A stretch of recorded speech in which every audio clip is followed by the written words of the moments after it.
Imagine a critical medical emergency where the most crucial diagnostic clue just disappears precisely when the patient starts feeling better. Or maybe a sudden life-threatening heart condition triggered not by stress but by overwhelming joy. Sounds like something straight out of a medical thriller, right? Absolutely. But these aren't fiction. These aren't just dramatic plot devices. They're real, often subtle ECG syndromes that can be incredibly tricky to spot. What if understanding these rare, sometimes hidden electrical patterns could literally be the difference between life and death for someone you care about? Today, we're diving deep into the fascinating and, yes, sometimes pretty frightening world of unusual heart syndromes that leave their unique signatures on an electrocardiogram. Welcome to the Deep Dive, where we take your source material and basically extract the most vital nuggets of knowledge, helping you become truly well-informed without all the information overload. Our mission today is to explore a spectrum of less common, yet profoundly significant electrocardiogram syndromes. These are the kind of medical mysteries that, challenge even seasoned clinicians. Exactly. We'll be uncovering how these syndromes manifest clinically, what unique patterns they etch onto an ECG, and crucially, why recognizing them quickly is absolutely vital for patient outcomes. It's really about learning to spot the whispers of the heart before they become a scream for help. Right. And we've got a fantastic review article from the Journal of Personalized Medicine guiding us today, laying out these diagnostic puzzles and thankfully their solutions. Now, before we jump right in, a special thank you to London Heartbeat's Z Academy UK for their invaluable educational support on this deep dive. They offer over 150 popular courses designed to really broaden your knowledge. So if you're as curious as we are about understanding these complex topics in a clear, concise way, you'll definitely want to explore their offerings. Make sure to subscribe to their social media channels. That's Facebook, Instagram, and YouTube for free. Regular updates so you don't miss future amazing discussions like this one. And for those who want to go even deeper, you might consider their higher-level YouTube membership. You get early access to educational videos and even personal chats and guidance sessions. Okay, so we'll walk you through each of these syndromes from their intriguing discovery to... Let's explore Yamaguchi syndrome, also known as left ventricular apical hypertrophy. What makes this one stand out, and why is it sometimes called the ace of spades heart? It's truly a visually distinctive condition. Yamaguchi syndrome is a very specific form of hypertrophic cardiomyopathy.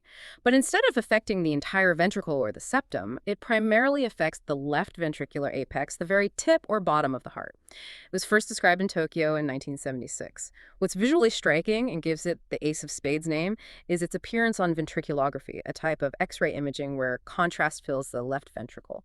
When the apical part hypertrophies, it narrows the chamber and creates this distinctive, almost club-like shape that strongly resembles the ace of spades playing card. Huh. Is this condition hereditary? And are there specific demographics that are more prone to it? Yes, it is typically a hereditary disease, often following an autosomal dominant pattern of inheritance, so it can run in families. It's linked to defects in the genes that encode sarcomere proteins, the contractile units of heart muscle. These genetic defects compromise the heart's pumping ability, leading to that compensatory hypertrophy. While it most commonly involves just the apex in its pure form, mixed forms can involve other heart segments. Demographically, it's observed to be more common in males and typically appears in patients older than 40. What symptoms would someone with Yamaguchi syndrome typically experience? Do they feel something specific, or is it more insidious, maybe only revealing itself through complications? The symptoms can actually resemble those of acute coronary syndrome, like angina or dyspnea chest pain and shortness of breath. Patients might also describe chest pain that worsens with movement but is relieved by rest. Fainting spells, syncope, and palpitations are also common. What's particularly interesting, though, is that many patients are first diagnosed not due to these direct symptoms, but rather due to complications. For instance, a significant number are initially diagnosed because they develop atrial fibrillation, or an ACS with ST segment elevation, or even exercise-induced ventricular fibrillation, or heart failure. Some might even be asymptomatic and diagnosed incidentally. How does the ECG help reveal this specific type of hypertrophy? What are we looking for in the squiggly lines that might point to an ace of spades heart? The ECG characteristically shows what we call giant negative T waves. These are inverted T waves that are remarkably large, often greater than 10 millimeters, especially in the precordial leads. Think of them as exceptionally deep, pointed valleys on the ECG. Alongside this, you'll typically see other signs of left ventricular hypertrophy, which can be confirmed using criteria like the Sokolov-Lyon criteria. It's important that these ECG changes are present without significant underlying coronary artery disease or high blood pressure, which could also cause similar findings. The ECG might also show signs of complications like AFib or ACS if those have developed. What about other diagnostic tests for Yamaguchi syndrome beyond the ECG? Well, blood tests might show elevated troponins similar to ACS. Cardiac scintigraphy with a stress test can reveal reversible ischemia, particularly with exertion. As mentioned, ventriculography gives that classic ace of spades look. Echocardiography is crucial for precisely quantifying the thickness of heart segments, confirming the apical hypertrophy, distinguishing pure versus mixed forms, and finding complications. If the diagnosis is still unclear, cardiac MRI with gadolinium can provide even more detail. Coronary angiography is also vital to rule out ACS, as they can coexist or mimic each other. So what are the definitive imaging criteria for diagnosis then? How do you confirm it visually? The diagnosis is established with very specific imaging criteria. First, there must be asymmetric left ventricular hypertrophy. Second, the left apex itself must be thicker than 15 millimeters. And third, the ratio of the apical wall thickness to the posterior wall thickness must be higher than 1.5. These quantitative measurements help confirm that characteristic isolated hypertrophy of the heart's apex. What's the outlook for patients with Yamaguchi syndrome and how is it managed? For patients whose Yamaguchi syndrome is complicated by heart failure, a biventricular pacemaker might be beneficial to improve ventricular desynchrony, helping the heart pump more efficiently. Unfortunately, the prognosis isn't always favorable. It has quite a high morbidity, around 16%, and a mortality rate of about 10%. Studies have shown that only about 44% of patients remain asymptomatic after 5 years, with others experiencing varying degrees of heart failure symptoms. A concerning 20% gradually deteriorate over time. These syndromes are truly critical for early detection, appropriate treatment, and ultimately preventing fatal arrhythmias and sudden cardiac death. The potential for misdiagnosis and dangerous treatment delays is very real when these conditions aren't recognized.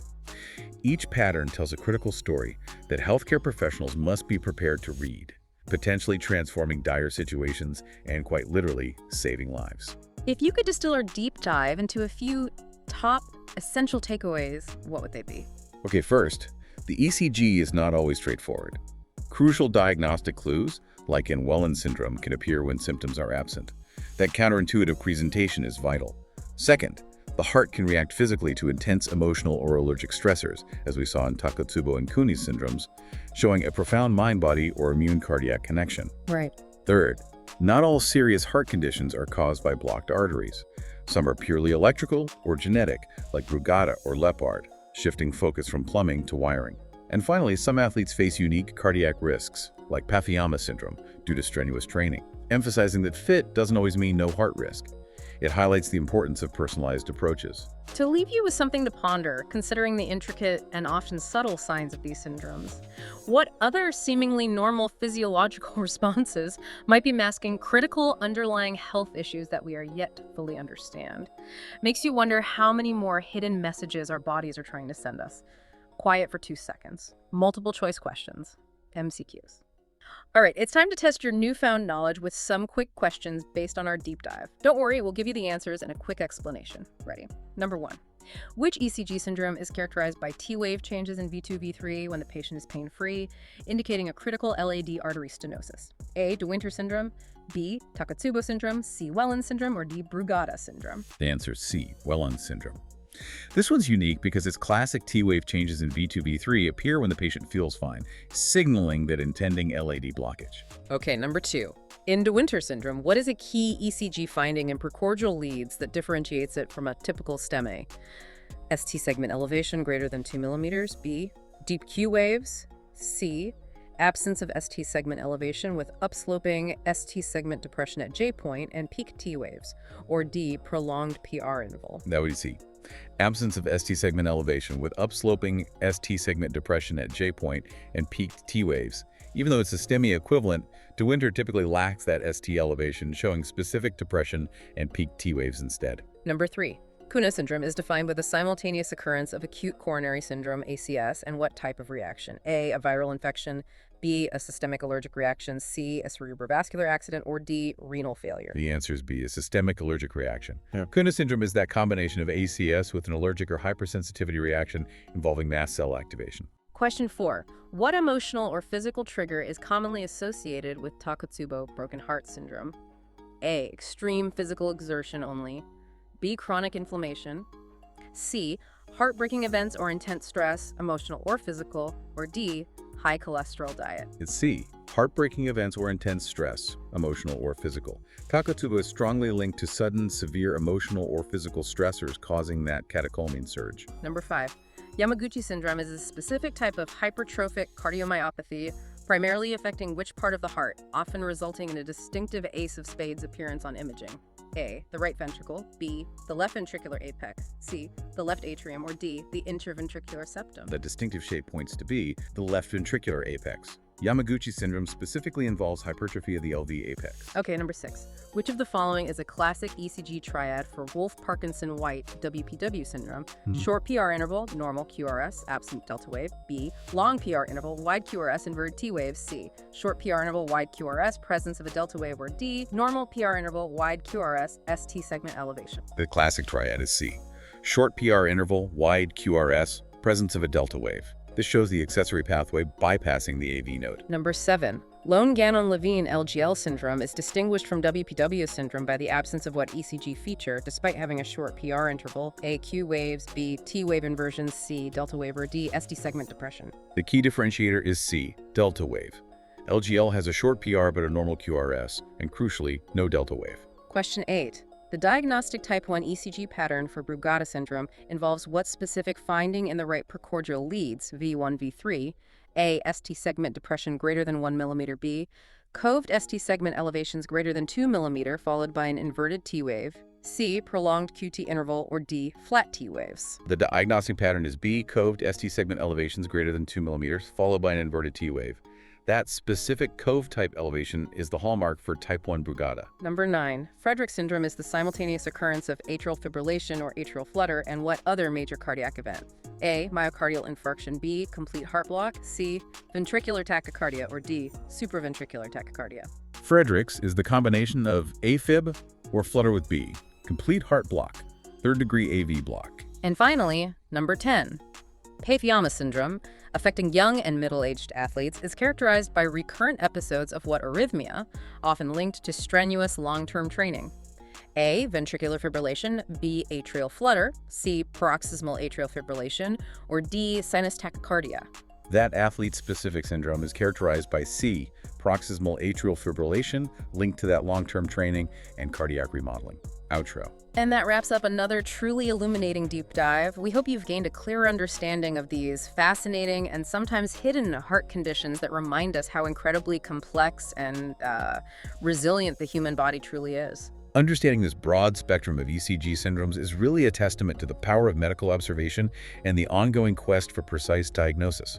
Each unique pattern tells a critical story that healthcare professionals must be prepared to read to help ensure the best possible patient outcomes. We're always learning, and we love sharing that journey with you. Until our next deep dive, stay curious, stay informed, and keep exploring.